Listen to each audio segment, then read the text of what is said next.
it's been a while since I've explained this, but it's so important. So there's the character, the player, and the programmer. And so the character is when you are just the thing that you are. So for me, my character would be Elizabeth April. And I'm just a character, and I'm just going about my life, my day-to-day life. I'm feeding myself, I'm socializing, I'm doing the things, but I'm in the game. And to be honest, the character doesn't even realize that they're in the game. They're just in it. They're just the character. They're enmeshed with that character. And then you start to wake up, and I believe a big part of waking up is questioning. Who are we? What are we doing here? What's the point of all of this? And what's my purpose? And by having these big picture questions, we start to remove ourselves from the identifier as the character. I start to remove myself from Elizabeth April is the only thing that I am. And then you start to question, well, who am I beyond the character?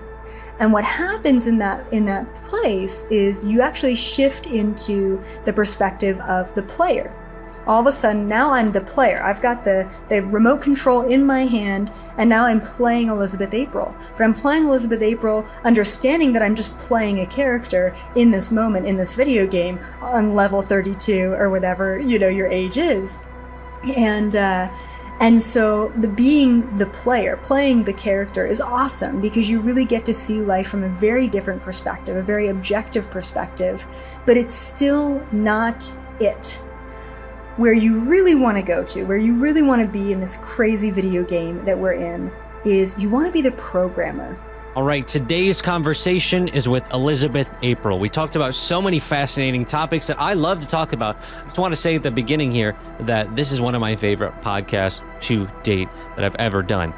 So we talked about souls, we talked about truth, we talked about reincarnation, we talked about AI, channeling, the downfalls of channeling, the limitations of channeling. We also talked about the downfall and limitations of science, quantum physics, and so much more. And to support the podcast, check out today's sponsor, my book, 10 Secrets of Awakening. This book literally allows me to keep podcasting and doing what I'm doing. Thank you to everyone who's gotten the book, over 100 5-star reviews. This book is actually supplemental to today's conversation because in the book, I talk about a lot of the same stuff that we talked about, but obviously in much more depth, such as reincarnation, souls, quantum physics, and a lot more. So if you're interested in these topics we talk about today, highly recommend you check out the book afterwards. There's a lot of valuable stuff in it. All right, so without further ado, here's Elizabeth April. All right, well, welcome, Elizabeth. It's good to talk to you, and I'm sure we're going to talk about so many different things. As you probably know, I'm into consciousness, quantum physics, aliens, and exploring what they are and what they're about. And you've got a lot of those same interests. So first off, glad to have you on. Yeah, so happy to be here, Nick. Thank you so much. For sure, for sure. So how would you, I know it's hard because we're in this world where we realize that the only thing that is real is like pure awareness. A lot of us in this community realize, okay, beyond beingness, it's all kind of like just a game, which is kind of the paradigm and paradox of this podcast because it's named Universe the Game. So kind of how would you describe what you're into, what your current dabblings are in? Yeah, that's kind of tough. There's so many things that I'm interested in. Definitely, I would say the main headers would be consciousness, extraterrestrial life, and quantum physics. And I think my main mission in this lifetime anyway is to be able to merge all of these different fields of thought in a way that maybe isn't necessarily studied academically, but channeled, interdimensionally. So that's kind of where I come from. Everything that I know, everything that I believe I've either experienced firsthand or I've channeled from one source or another. And I've been told from a very young age not to do any external research. And that used to really be my downfall. No one would take me seriously. But now I feel like it's a huge strength that I have, that I'm not playing upon other teachers, other researchers, other people's perceptions. I'm really kind of cutting right to the truth of whatever it may be. And of course, I still have my 30-year-old perceptions and, English limitations and things like that. But that's kind of the fields that I'm interested in, and essentially how I gain access to that information. All right. So how do you see, let's start with quantum physics, because I like this, and quantum world. And so as someone, I'm like kind of the inverse of you, because I decided earlier on that I was going to just basically give people the research as much as I could of these topics to kind of link this science and this spirituality kind of together. So as someone who's done the inverse, how do you kind of see the quantum world? I see the quantum world as super infinite, like infinity times infinity type of thing. Anything that you could really imagine can and does exist out there. And with having that as a base premise of thinking in our life, it really opens up a lot of doors. As a matter of fact, it opens up all the doors.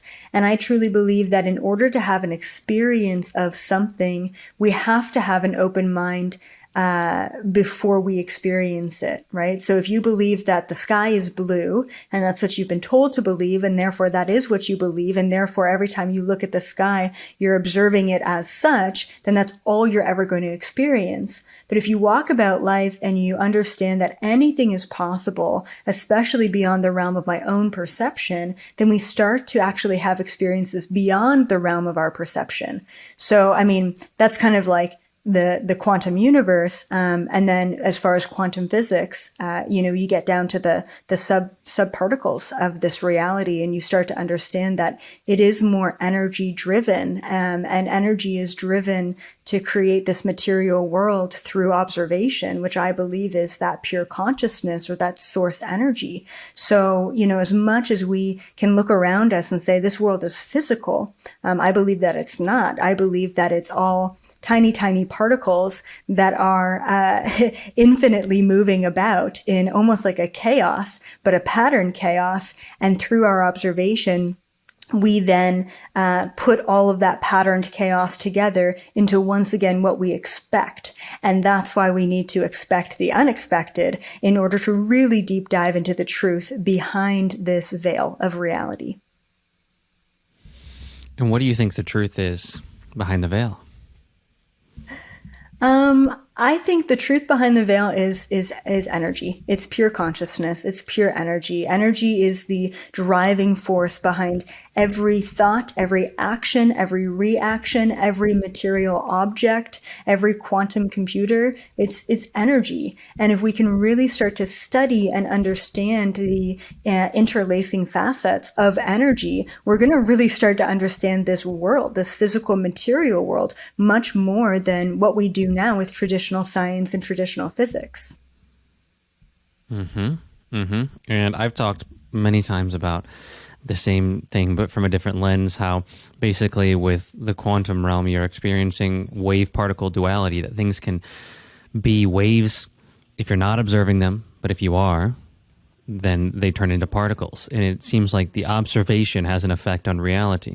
And so then that brings in I could go so many different directions from here. I've studied the law of one, I talk about that a lot. Been into Hermeticism and the Hermetic principles, which talk about how the universe is a thought. And now that's basically what we're all experiencing. And that's why manifestation works, because if everything is a thought, if you are a thought, but you are one with that, kind of like the holographic principle. So it's not like you are not all of that contained within you, because that's essentially what the principle of a hologram is that it's all within. If you take basically, to keep it very simple, if you take a piece of holographic, or you take a laser, you shine it at a piece of film that's holographic, you can get the entire image just from that one spot on that film. And that's like the reasoning behind how many, even today's science, a lot of them come out, they're saying that this is not a thing, that it's just this thing that spiritual people talk about, how we're all one, or how it might be a hologram, or these are like, we have true science that says this now, so it's catching up. And that's why I find it so interesting, because it's like we have people like, you've been saying this for years. The stuff you've just said, you've been saying it for a while, and to hear it now that it's, it's like it matches, and it's like, told you a little bit. But moving forward, so yeah, that I agree with you. That is kind of the quantum, and that's where we all originate. A lot of people call it different things. They call it source, divinity, spirit, consciousness, these things. So how do you think observation plays into people's reality when it comes to a lot of people. I've had people on that agree with manifestation and observation, and you've talked about stepping into this unknown world. So how can someone who is stepping into this new paradigm of, oh, maybe reality isn't what it seems? Yes, a lot of people have realized that, and I think the whole world, a lot of it, not the whole, but a lot of it has realized in the last year that it's not what it seems. So to then step into and to be able to open up in a society that is based on science, a lot of times is what we're taught in school. Let me just rephrase this question into a better one. How were you able to step into this world where it seems like you have to have backup science or whatever in order for something to be proven? It's like, I don't believe it till I can see it mentality into kind of where you're at this place where much of what I experience every day is we can't see it with the senses, but this ESP or these other things. For someone new to that, how have you been able to kind of get into that? Yeah, I mean, I remember when I was first speaking at conferences, they were all alien conferences, and I was like 22, 23, and, I was pretty mind blown because I've never actually even been to an alien conference or really any conference before I started speaking at them. And just listening to the speakers, I was pretty blown away by how far back we were. Really, we're still trying to prove this little tiny dot on the screen that this 1940s leaked video is the truth. I was really disappointed, to be honest, at where the whole alien, interdimensional, whatever UFO community was at. And so I started all of my lectures and my speeches with, I step into the assumption that UFOs are real, that aliens are real. Now what? If UFOs are real, then who's manning the vehicles? And if it's interdimensional beings that are manning the vehicles, then why are they here? What I started to realize is that people are so caught up in proving and science and, what we can prove and what we can quantify and what we cannot, so much so that we're actually missing the bigger picture of how it all connects. And so I understand that there are people like you who are researchers, and we need you so badly, especially people like you who are putting them all together within the hard, evidence-based research. But then we need to go beyond that, and we need to kind of start off with a couple of assumptions if we want to actually get anywhere with the progress of quantum physics, interdimensional life, and really truly the purpose of consciousness and life itself. And I think what's really beautiful is because I've never even studied quantum mechanics or quantum physics, I'm not tied down to what. A little technical difficulty, folks. It just stopped recording all of a sudden. So we're going to see what happens if she comes back in. That's interesting. All right. I think we're good again. We're good. Yeah, whatever that was about. But anyways. This always happens with really intense conversations. Man, I've never had this happen, so I must not be having intense enough conversations then. Yeah, there's always some sort of weird technical glitches always on my interviews. Only on the really intense ones, though. Interesting. I don't even know what you're talking about. I think you were talking about how science is limited by its own perceptions, yeah? Yeah, exactly. Yeah, just to kind of reiterate that, I think it's really amazing that, I'm not limited by the textbooks. I'm not limited by, what the world or what the scientists currently say is the truth. And I remember 10 plus years ago now, starting to channel quantum physics and the double slit experiment and Schrodinger's cat and all of these kind of thought experiments without having the names for them. And just thinking to myself, one day science will catch up to this. Like one day, science will figure all of this out. But I felt like I was really beginning to kind of piece those pieces together back then. And now we do see that science is starting to kind of piece them together, and the world of quantum mechanics is starting to open up to other types of possibilities. Yeah. Yeah. And that's why I haven't went into the system for my studies.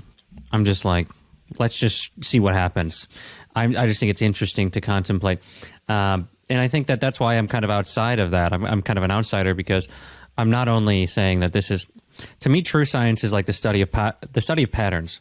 So if I'm just studying the different patterns, okay, let's say people have past life regression and they're all saying the same thing. Maybe Dr. Michael Newton, Dolores Cannon. Okay, well, that's a pattern.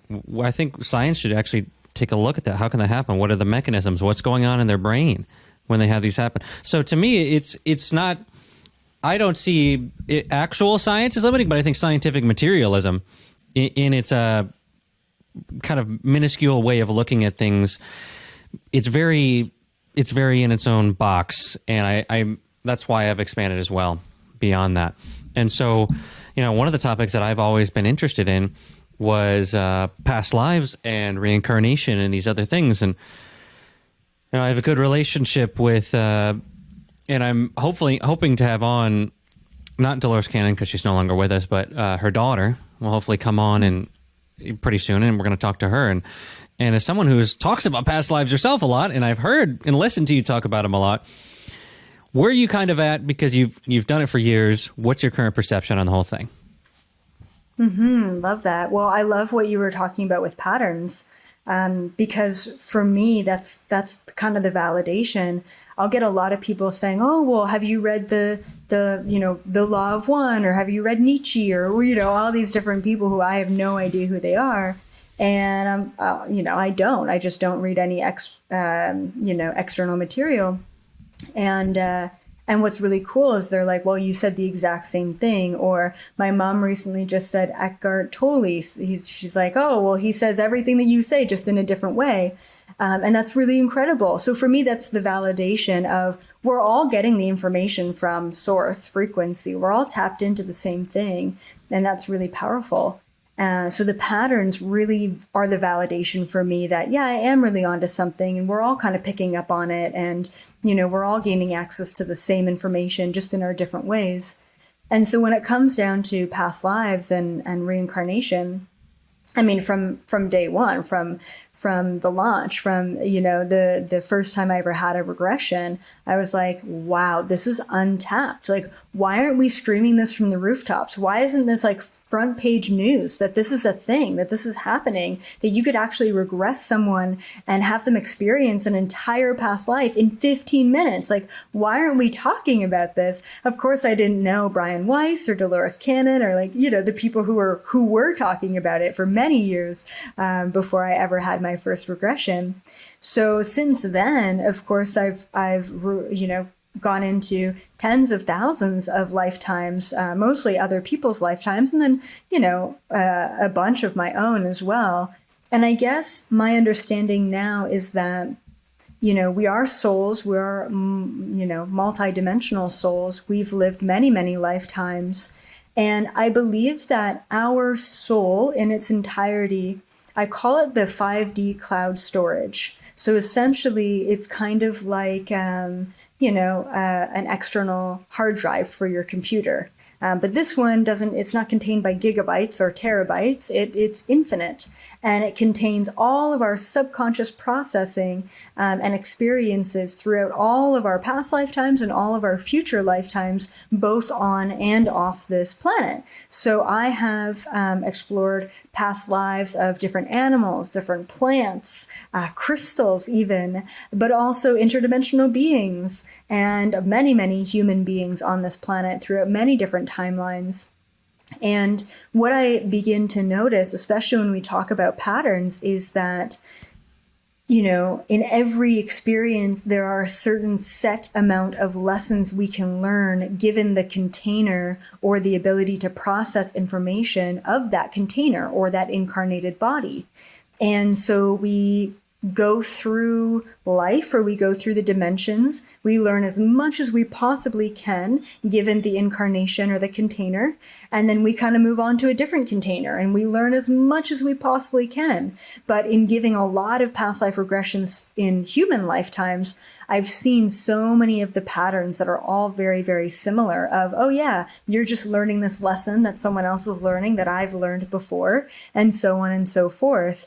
And I really, truly believe that that is the purpose of life itself in this universe anyway, is to really just experience what we can through our ability to process and perceive and exist. So it's really, truly just about the existence and not necessarily about the destination of nirvana or completing a lifetime or going back to source. It's truly about the experience that we have on the journey. And there it is, folks.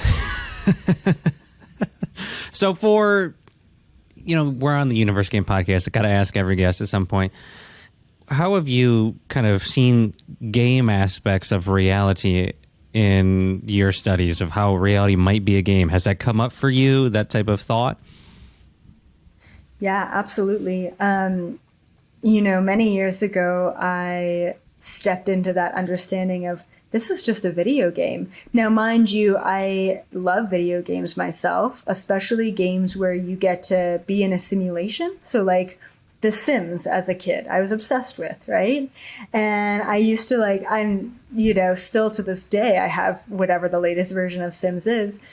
And I'll walk around as this human figure and say, my human is thirsty. My human is hungry. My human needs social interaction, and I'll kind of have this objective viewpoint. So I do believe that we are in a simulation to a certain extent. I do believe that we're playing the game. And I say that all the time, play the game, get a whatever job, just play the game. And so it's been a while since I've explained this, but it's so important. So there's the character, the player, and the programmer. And so the character is when you are just the thing that you are. So for me, my character would be Elizabeth April. And I'm just a character, and I'm just going about my life, my day-to-day life. I'm feeding myself, I'm socializing, I'm doing the things, but I'm in the game. And to be honest, the character doesn't even realize that they're in the game. They're just in it. They're just the character. They're enmeshed with that character. And then you start to wake up, and I believe a big part of waking up is questioning.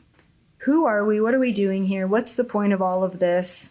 And what's my purpose? And by having these big picture questions, we start to remove ourselves from the identifier as the character. I start to remove myself from Elizabeth April is the only thing that I am. And then you start to question, well, who am I beyond the character? And what happens in that place is you actually shift into the perspective of the player.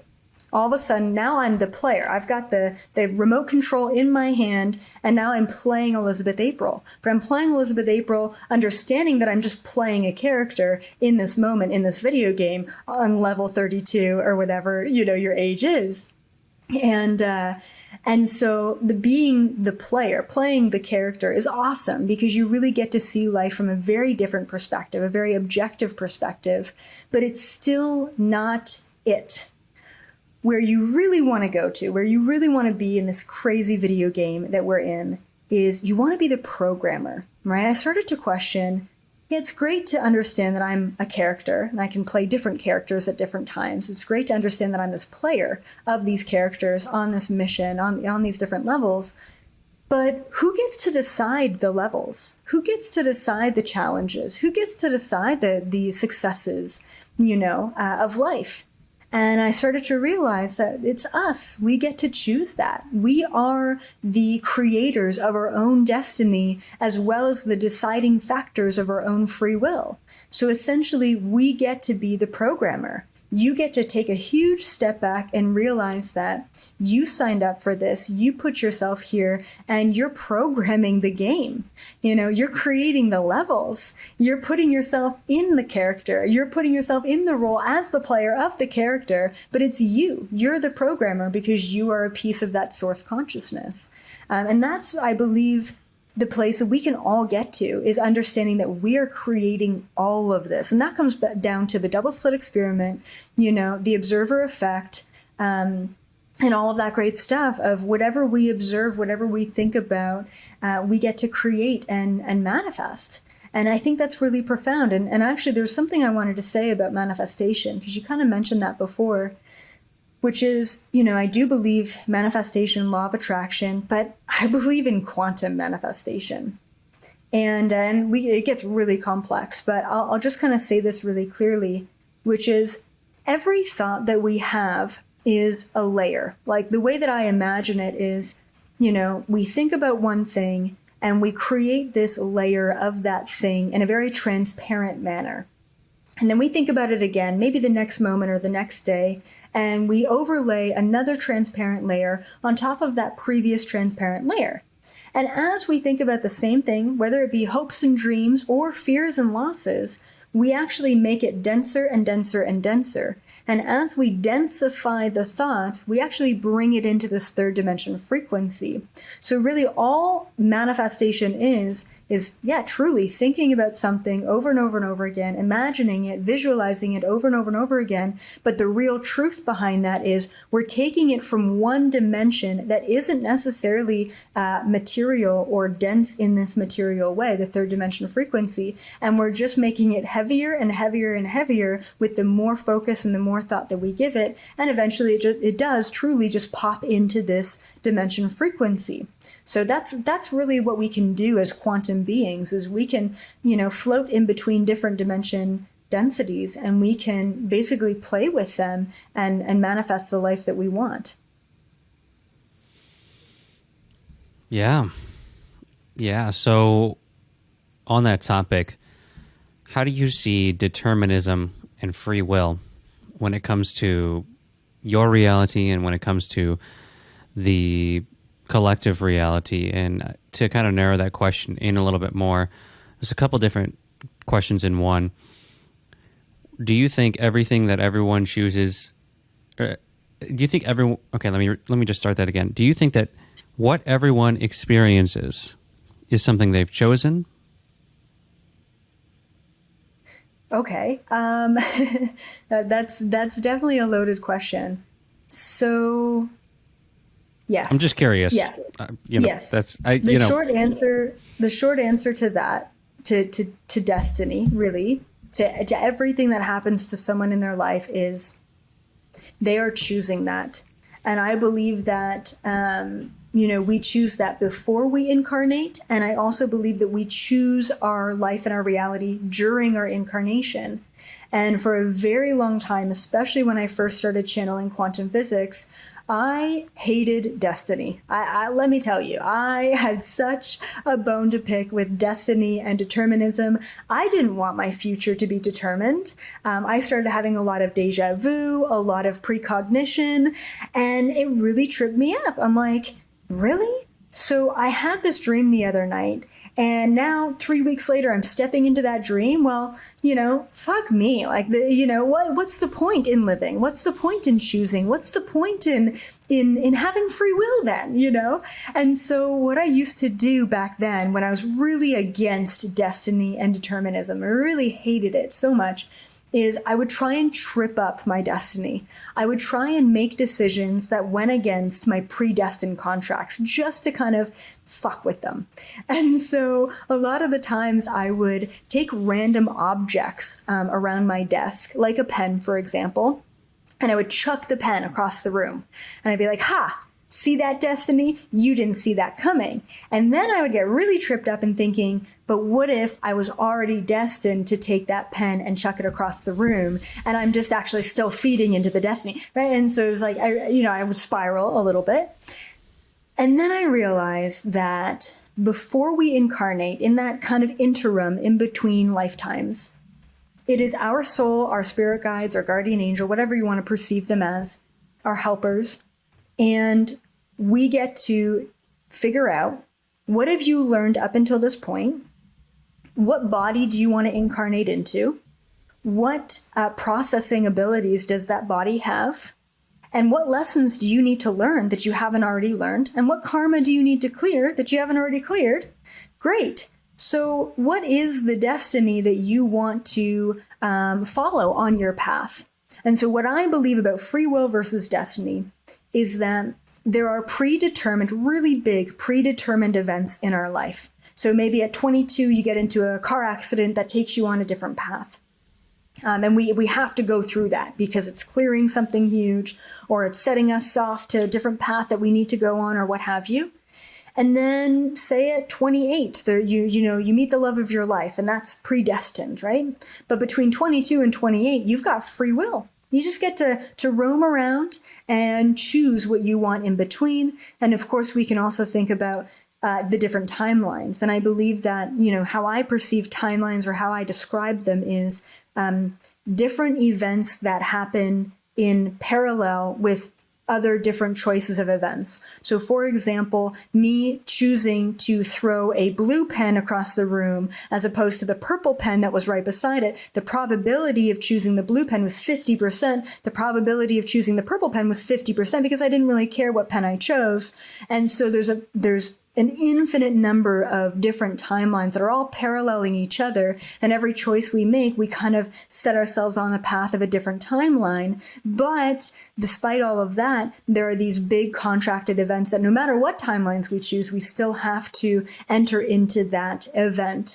And so I stopped spiting my own timelines, and I stopped spiting my own contracts, because I finally understood that it was me who chose those contracts. It was me who chose that destiny, without an ego, without a body, without a brain, without any sort of space-time limitations. And so now I try and work with my contracts to learn the lessons, to clear the stuff, to align to the highest vibration, so that I can really do what I came here to do, rather than fight myself every single step of the way. So that's kind of my understanding of free will versus determinism, and essentially all predestined events are all based on our free will anyway. So really what the trump card for anything and everything is the free will. Well, that sounds very similar to the first episode I ever did on this podcast. I broke down the work of Dr. Michael Newton in his book, Journey of Souls. He says the exact same thing.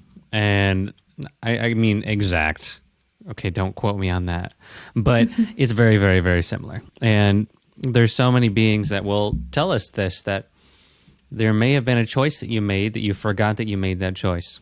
And for a lot of people, it can be something that is very hard to grapple with. But one thing I just like to relate to people is that it's only going to help you to see it as an empowering thing, because then there's something in there for you.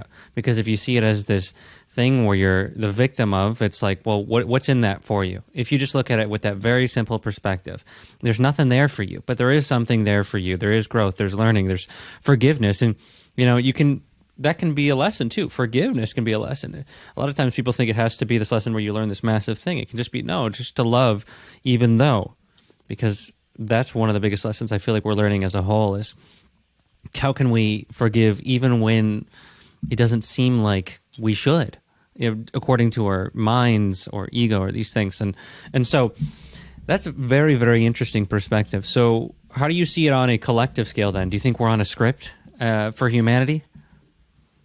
It's a good question. And I want to mention something. I have had a lot of pushback with that sort of mindset or understanding of, we choose everything we choose, right? It's up to us and no one else. And I always use the example of, there's some idiot behind you stuck in traffic and he's texting on his phone and he ends up rear-ending you. Well, guess what? You chose that too, right? Yes, for sure. At a 3D level, that's definitely his fault. But you also chose to have that experience. It was a co-creation experience, which is what I believe the collective is.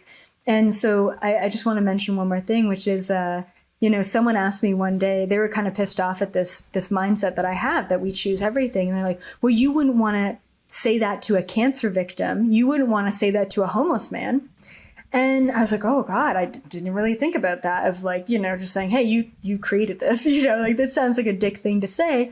But then I realized, and this is what I told this person, I said, look, if I was homeless and someone came up to me and said, hey, by the way, you contracted yourself to go through this, you chose this, I would have the strength, I would have the power to choose then, hey, if I created this, if I chose this, then I can create anything else. I can choose anything else. As a matter of fact, I feel empowered, right? Just as you mentioned, by that statement of choice and contracts. So yeah, so it might not be agreeable to everyone, especially in really tough situations, but it does give the power back. And I think that's so important. As far as collectively, a little bit of both. A little bit of free will, a little bit of destiny. We on planet Earth have a very clear path, a very clear destiny.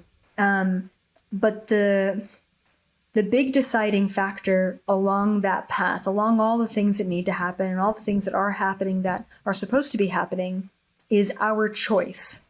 So regardless of what the collective destiny is for the planet, there's a choice that human beings have at an individual free will level. Planet Earth is supposed to harbor this really beautiful shift in consciousness and this change. But we get to choose what we want to do with that shift. We get to choose what we want to do with that power. And so what I keep telling a lot of really powerful starseeds and thought leaders and creators, especially in the past couple years, is stop feeding the matrix by fighting it. Because the more that we fight it, the more that we say, well, this is wrong, and, and there's this evil cabal, and there's this Illuminati and elites, and yes, for sure, all of that stuff is absolutely happening. But the more that we push back, the more that we fight it, the more that we focus on it. And what we just mentioned is the more that you focus on something, the more that you manifest it. So stop doing that. We are incredibly powerful manifestors, and we need to stop either being scared of the system, or we need to stop getting pissed off at the system and fighting it, because that's exactly what they want. They want us to fight the system in order to feed it. So the best thing we can do to create a beautiful, unifying, collective conscious reality on the planet is to really just project what you want for the planet. Not all the wrong in the planet, not what's not happening on the planet, not what you're worried about on the planet, but think about the solutions. Think about the environment, regaining its strength. Think about equality for every human being on the planet. Think about access to fresh water and food and resources and internet for everyone on the planet. I think in the Western world, we really forget how much access we have, and we take that for granted, and we don't realize that 30% of the planet doesn't even have water. Like, come on, And so we really got to get realistic, but we also have to think about what's the best that could happen, and then co-create that. So yes, there's a plan for planet Earth.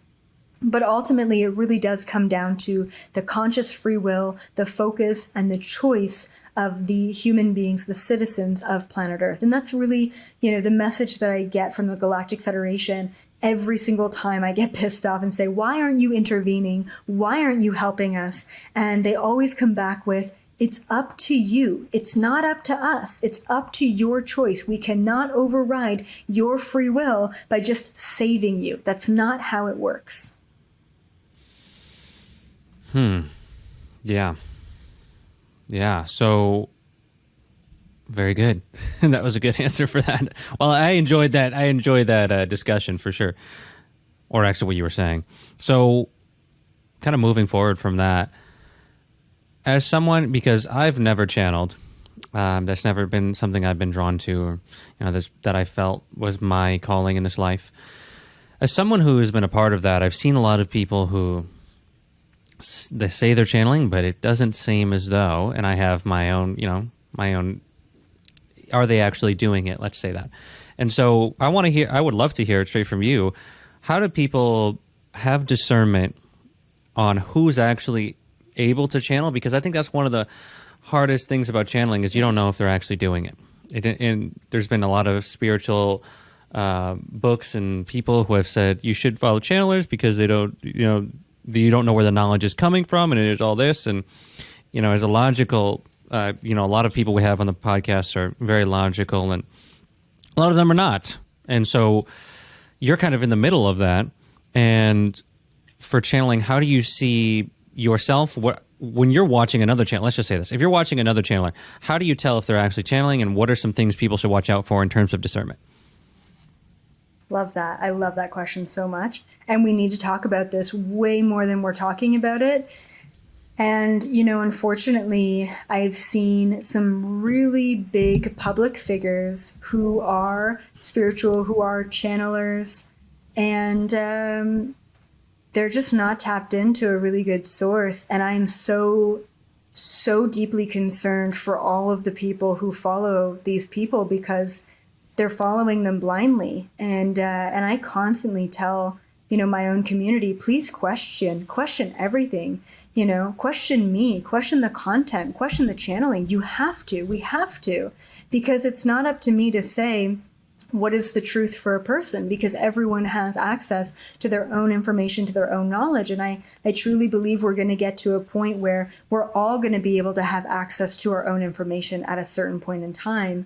And you could call it channelers, psychics, downloads, whatever you want to call it, but really just access to your own consciousness, access to the truth within, which is going to be the collective truth as long as you're aligned to the highest vibration. So to your question, the best thing that people can do, okay, first of all, don't look at what the person looks like. Don't get caught up in all of the fluffy bullshit, social media.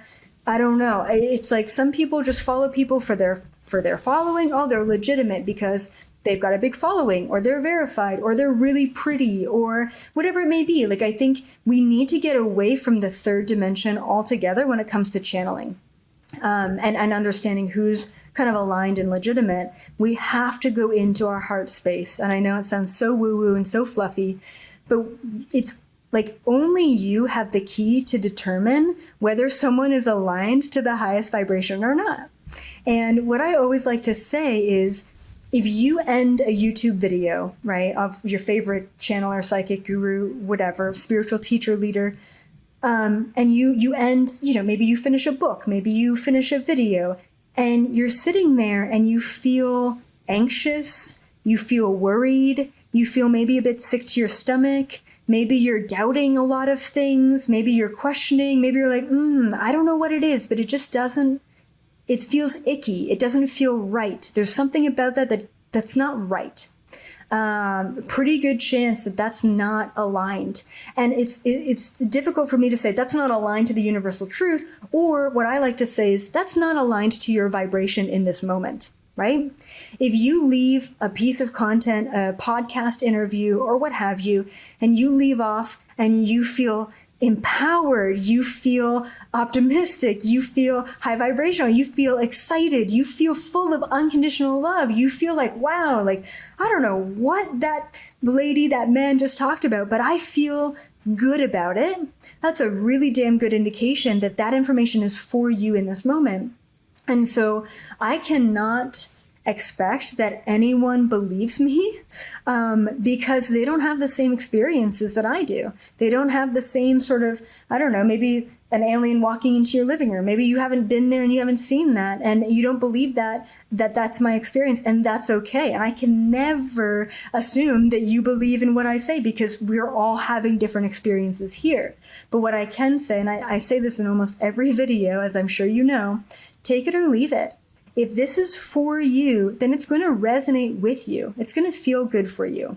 If this is not for you, then it's not going to feel good, straight up, and we have to be tuning into our own clocks, our own mechanisms of what is aligned and what is not aligned. It's really difficult to say that there's some sort of universal truth out there, because we still are incarnated into individual bodies with individual perceptions and individual experiences. When we're all fluffy souls wandering around or reconnected to source, we can say that, yeah, there's a universal truth and we're in it, we're being it. But yeah, that's really what I would say. Like, discernment is so key. And actually, there's one more thing that I want to mention here. For me as a channeler in particular, it was really important that I went through quite a long period of darkness. And I don't mean like depression necessarily. I mean like psychic attacks and, dark spirits, around me, like hauntings, paranormal things. But I was also really enmeshed in conspiracy theories and the agenda and reptilians and all of that sort of, that whole world I was enmeshed in for at least 4 or 5 years. And by being in that world, I can now myself as a channeler very easily discern between high vibrational beings that are just of pure love and low vibrational beings that are trying to manipulate or take advantage or skew, because that's what they do. They manipulate. And unfortunately, there's a lot of channelers who get quite manipulated and they have no idea they're getting manipulated. And so for me, I always have my own internal checks and balances and my own internal discernment between what is of the highest vibration and what is of the lowest vibration. And it was only my experience with the darkness where I can then really understand what the light is. And I really believe that everyone has to go through some sort of darkness in order to understand the light. It truly is just this binary universe that we're living in. Yeah. Yeah, what you were talking about with feeling it is actually kind of I don't know if I would call it a science, but Dr. David Hawkins, I talk about him a lot on this podcast and how he discovered kinesiology muscle testing and that your body can basically feel truth when it reaches a certain frequency. So your body stays strong. Like, I know if you can't see me, then you put your arm out to the side and somebody pushes down on it when you say something.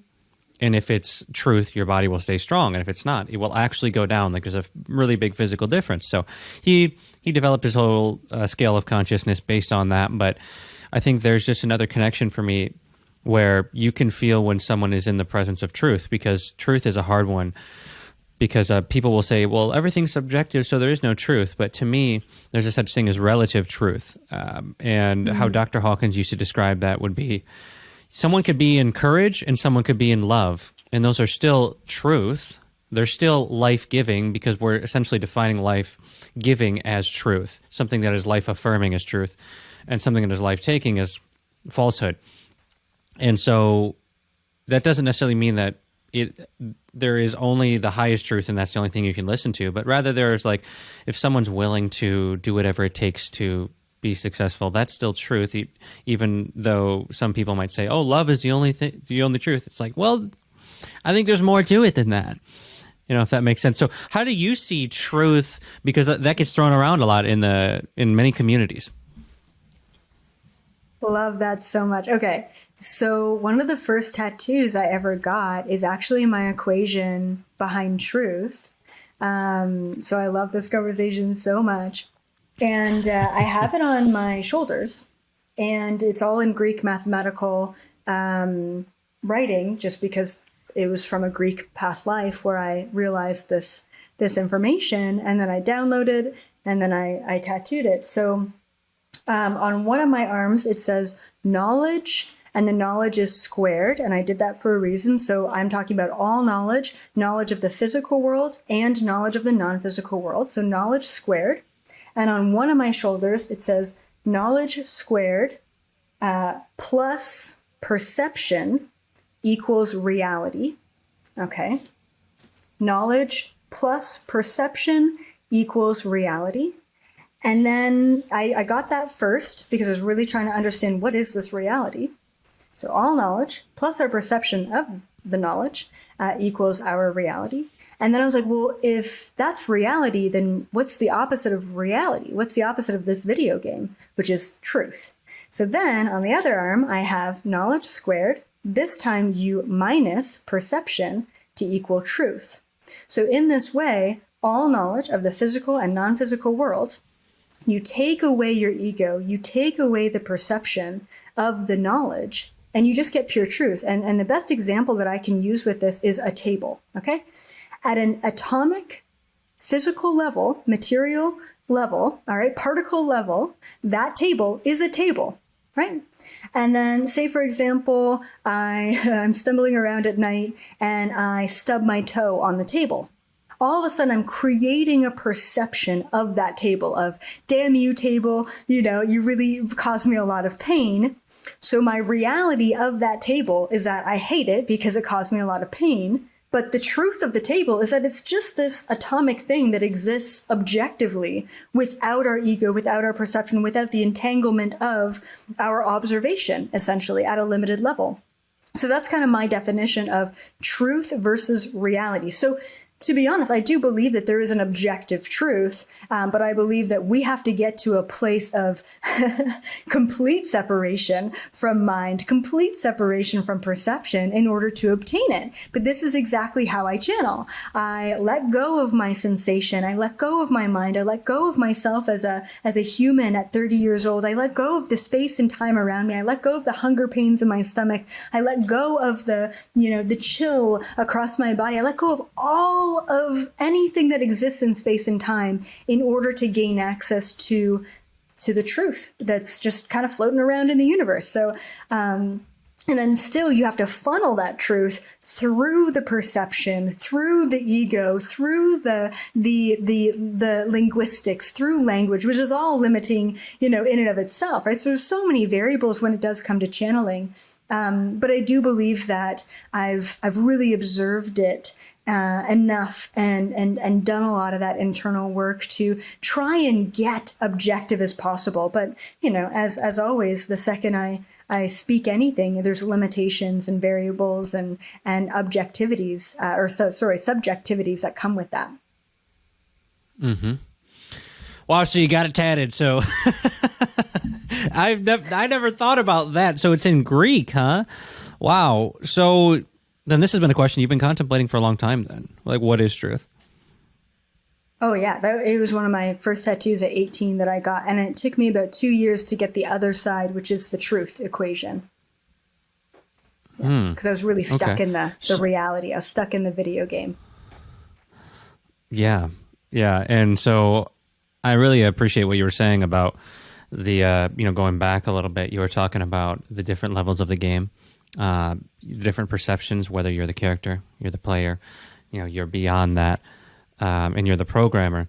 And I think that that's so true. I don't know if I commented on that because in my own experience, I've seen people who will just realize that I feel like that's kind of what Eckhart Tolle talks about a lot, is, and maybe even not just Eckhart Tolle, but a lot of the non-dual teachings. If you study non-duality, Muji, talk about you are the awareness. You're observing the character, you're observing the game. And while I think that, yes, that is relatively true, at that point they become so engulfed in the frequency of love, or what is so far beyond love. Like you're saying, there probably is an objective truth that's beyond everything. To me, when you said that there's an objective truth, I'm like, yes, I would see it as connectedness. I would say awareness that is connected and through everything. And I was just watching a podcast with Jordan Peterson, who he will hopefully be on this podcast eventually. And I'm just putting that out there. And so he was talking about what the fundamental reality is. And so if I were to ask you, what do you think the fundamental reality is? It's difficult to even answer because, what do those words really even mean, and what is the intention behind it? Let me ask you this. What is the intention behind that question? The intention is to go within your experience and understand, what do you think is beneath everything? After there's a bunch of layers of reality. We've talked about the different layers of perception. There's the character, there's a player, there's a programmer. And so even beyond the programmer, what is the whatever you want to call it? I don't want to say an answer because then my answer is going to skew what you say. Absolutely. Yeah. No. Okay. Good. I understand the question now. The foundation or the fundamentals of reality is consciousness. It's just energy. That's what I believe. It's beyond all of the layers are essentially the simulation. Like this is all just it's an illusion. This is all just we're perceiving it in the way that we can take it in and label it and understand it and work with it. But it's all just bullshit. It's all just the illusion. And just because it's an illusion doesn't mean that it doesn't exist, right? To a certain extent. But beyond all of the realms, beyond all of the layers and the player, the programmer, the character, it's just consciousness. It's just energy. It's always just energy. And if you can, just like you said, maybe that objective truth is connectedness. Like, once again, I believe that there's an objective material truth of this atomic, material particle sort of world. And then there's a truth that is not just particle. This is wave, right? It's the vibrations, and it's energy. And I believe energy comes before particles, so energy really dictates how the particles align. So, I would say that, the fundamentals of this reality, it's energy. It's always been energy, and it will always be energy. And that's the constant, is what I believe. Interesting. Yeah. Okay. So I've got a couple more questions for you. These are just for my, this podcast in general is about, to me, researching consciousness. It's what I have in my bio now, and understanding what it is and what are the potentials. And so I think there's a couple questions that I would like to just ask for my own. A lot of the questions I ask are just like questions in general that I'm talking about what I want to know about. So it's not like this whole podcast wasn't that. But there are a couple particular questions that I've been recently fascinated by. So we haven't talked about this at all. So I just had a conversation with a friend the other day. JK Ultra, I don't know if you know who she is, but she was at a book signing of yours one time, so she's met you. And I know that probably happens to you a lot, is that you have people that have met you and that kind of thing. And we were talking about this question, does AI have a soul? What do you think about that? Okay, I have thought about that quite a bit because I've interacted with a lot of AI beings, you could say, on other planets and ships and things. And okay, it's really difficult because there's a lot of different variables, but essentially my answer would be yes, I believe that AI has consciousness, but I also believe that there are sort of robotic beings out in the universe that do not possess a consciousness and that are really truly just programmed. So a little bit of both. Okay, hold on. Mm-hmm. There's a storm rolling through and my door keeps slamming because the window's open. So 1 second. Oh, you're good. You're good. Well, while you get up, I'm just going to kind of tell you. Of course, you're not people, you're you. I just wanted to tell you that I've been thinking about this question a lot because I used to be very much against it. Does AI have a soul? And the more I'm into this conversation, now that you're back too, the more that I'm into this conversation, I was very much against this thought of can basically the gist of the question is can humans or other beings that we don't even know about, can they create a soul or the same essence as what we are? Okay, so yeah, no. I don't believe that humans can create a soul. Absolutely not. As a matter of fact, I don't believe that any intelligent being in the universe can create a soul. I believe that souls are divinely created from source frequency, from kind of that whole, and that part of the whole, part of the source, or whatever you want to call it, chooses at that time to separate from source. It's not even like it's not even source directing it or dictating it. It is an individual aspect of source to say, I'm choosing to kind of go out on my own. So absolutely not. I don't believe that humans have the capacity to create a consciousness. However, humans, unfortunately, do have the capacity to create a vessel for consciousness. And that is also at a biological as well as a organic and inorganic level, essentially. It's what I believe anyway. That completely answers my question, because I think that was what I was really getting at, is like, can we do that? Is that a thing that, can we make that? And I'm kind of at the same place as you. I don't think that the soul can be created by another version down below. And so that actually kind of brings me into, got two more questions. Actually, let's just start out with, I know this is kind of broad, and this is one that I've just been going back and forth. If we are in a simulation, who created it? And is there a who? Because it doesn't have to be a who. Let's just say, how did this happen? If you can explain. I know that there's so many words that it's so difficult to, kind of put into it. So.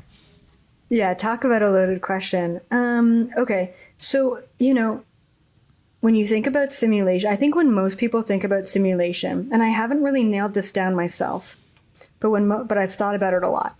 When most people think about simulation, they think about like a video game, like, oh my goodness, there's like an alien race out there who created a video game, and now we're just players in this video game, and then there's maybe probably another video game, and we're going to create a video game, and it's like simulation on simulation on simulation, and that might be the case for sure.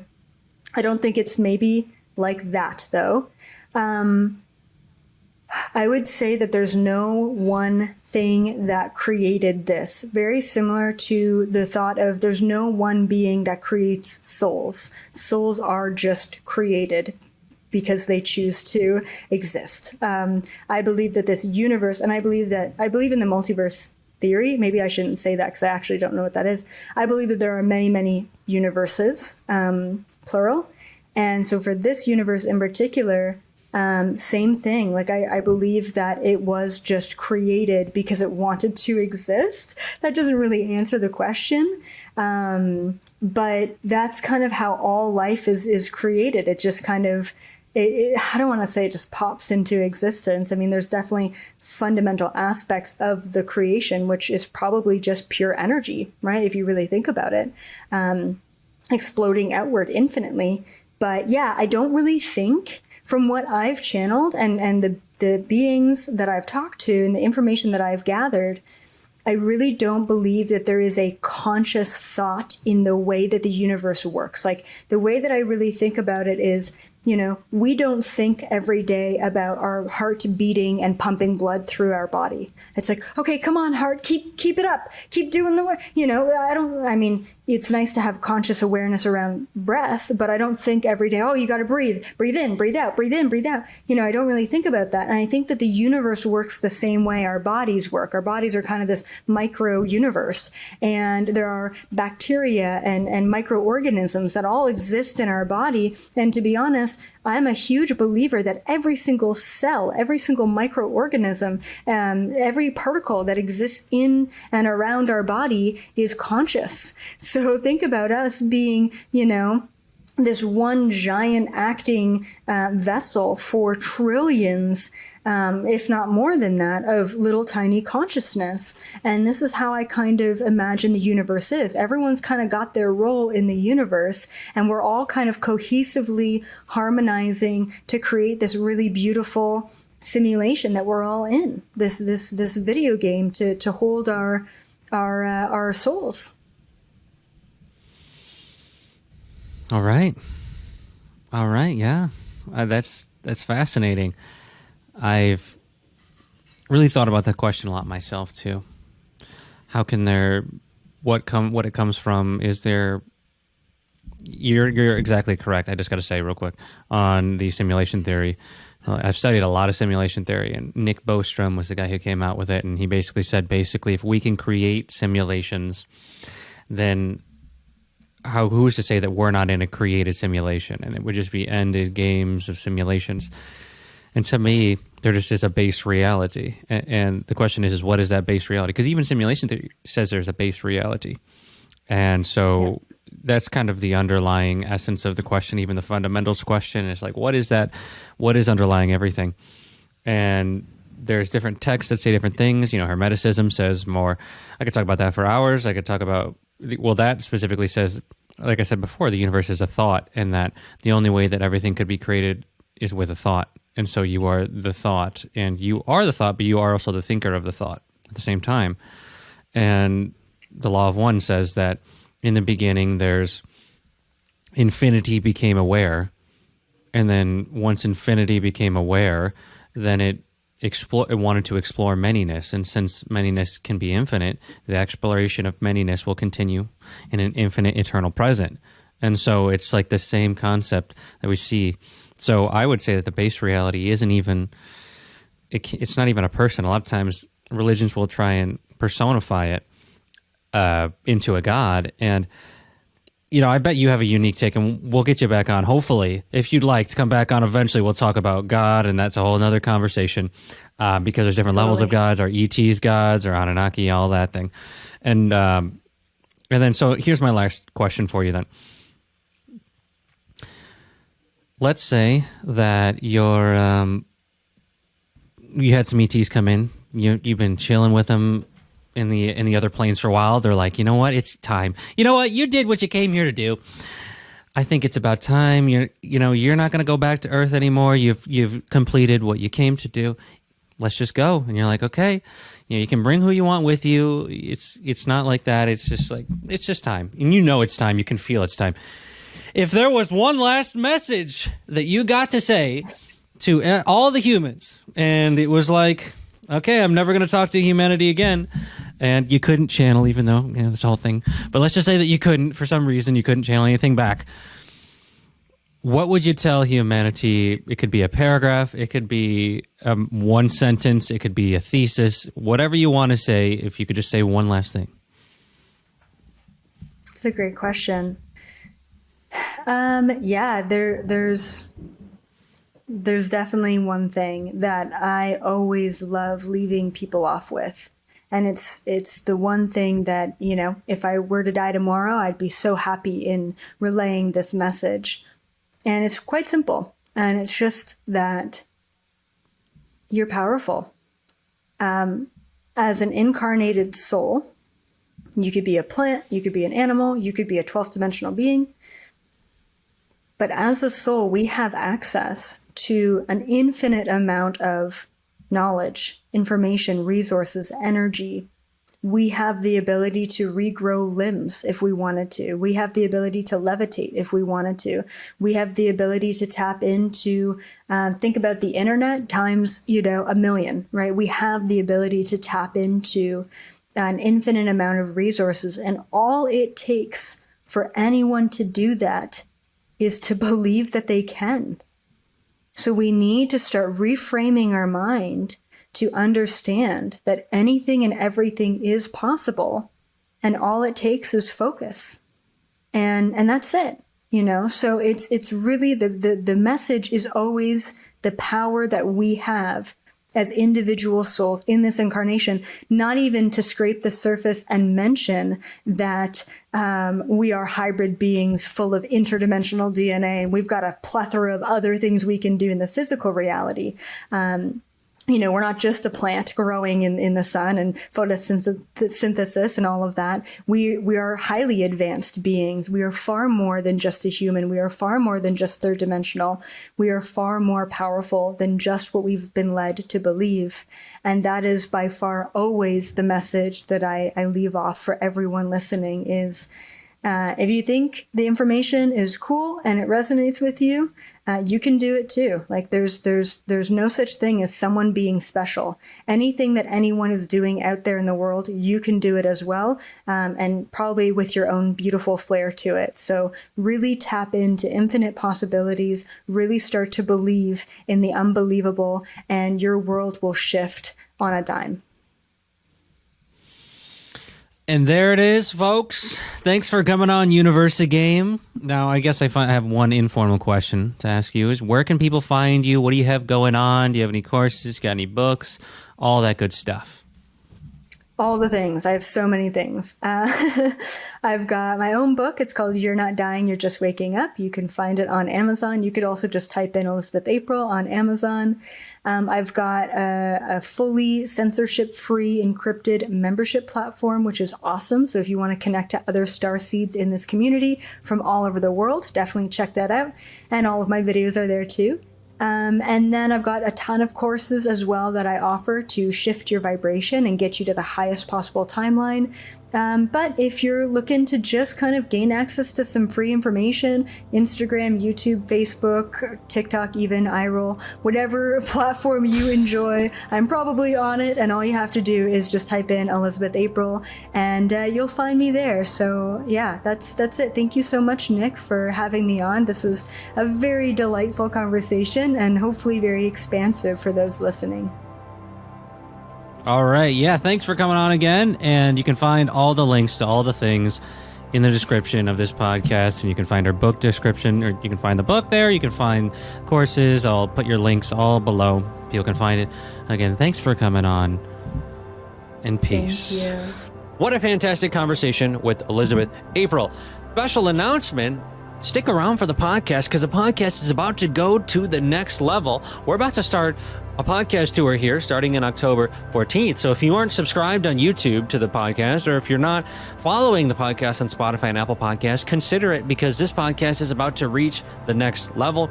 We are already in the top 50 for podcasts for our category. So I just wanted to say thank you. Also, announcement, thank you to everyone. We're already in the top 50. We cracked the top 25 a couple times and we keep kind of going back and forth. So I don't want to say that for sure.